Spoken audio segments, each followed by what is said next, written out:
The Watchmaker and the Broken Hand. In a small town nestled beside a quiet river, there lived an old watchmaker named Arthur. His little shop sat at the end of a narrow alley, always filled with the faint scent of machine oil and the rhythmic ticking of hundreds of clocks hanging on the walls. Arthur was known for his skill, precision, and patience. He could fix any kind of clock, from century-old antiques to tiny pocket watches for children.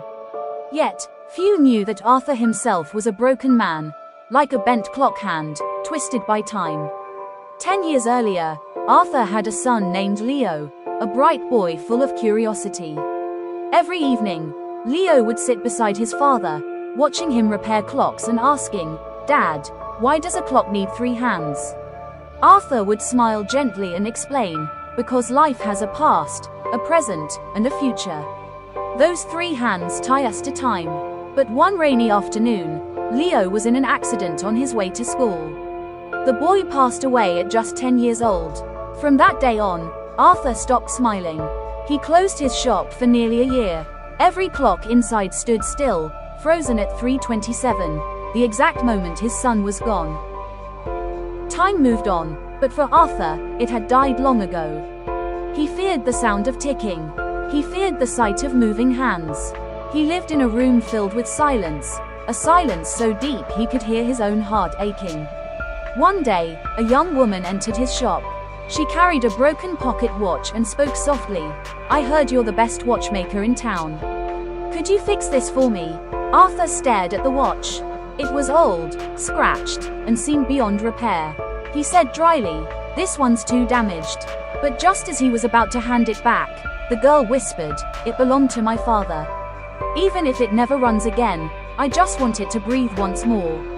Breathe once more. Those 4 words struck something deep inside him, as if someone had gently touched an old wound, not to hurt, but to remind him that warmth still existed. Arthur took the watch and began his work. He cleaned each gear, replaced each tiny pin. The faint clicks returned. Tick, tick, soft yet steady. The girl watched in silence, her eyes shining with quiet hope. When Arthur reattached the hands, the watch suddenly started ticking again, its first heartbeat after years of stillness. Arthur froze. In that moment, he could almost hear his son's laughter echoing beside him. He looked at the girl and smiled, his first smile in 10 years. "Your father must have loved you deeply," he said, "because he left you something that knows how to find its way back to time." From that day on, Arthur reopened his shop. He was no longer afraid of the ticking sound. Every clock he repaired carried a small note that read, "Thank you for coming back." One cold winter morning, a poor little boy entered the shop, holding a broken toy watch in his hands. "Sir," he asked shyly, "this is broken. Can you fix it?" Arthur smiled kindly. "If you believe it still wants to run," he said, "then I'll fix it." As he worked, he asked, "Why do you want to fix such a cheap toy watch?" The boy replied, "Because it was a birthday gift from my mom. She's gone now, and I just want to hear that tick-tock sound again. She used to say it's the sound of time hugging me." Arthur paused, lowering his head to hide a tear. He continued his work, gentle as if touching something sacred. When the tiny watch ticked again, the boy's face lit up. He threw his arms around Arthur. "Thank you, sir." In that embrace, Arthur finally understood. Every clock he repaired wasn't just a machine, it was a memory, a heart waiting to be awakened.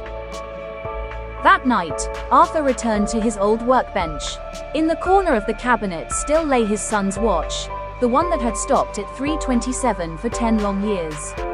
He took it out, wiped away the dust, and gently reset the hands. Taking a deep breath, he wound it once more. Tick, tock, tick, tock. The sound came alive, faint, yet it filled the room. Arthur closed his eyes, feeling as though time itself had just been mended. He whispered softly, "My son, I'm ready to move on now." From that day forward, Arthur's shop became more than a place to repair clocks. It became a sanctuary where people came to rediscover faith in time and in themselves. Some brought their father's old watch, others a mother's bracelet, and some only a fallen clock hand. Arthur accepted them all, repairing each with care, and on every item he returned, There was always a small handwritten note. Nothing is truly broken. It only waits for someone to believe it can be fixed.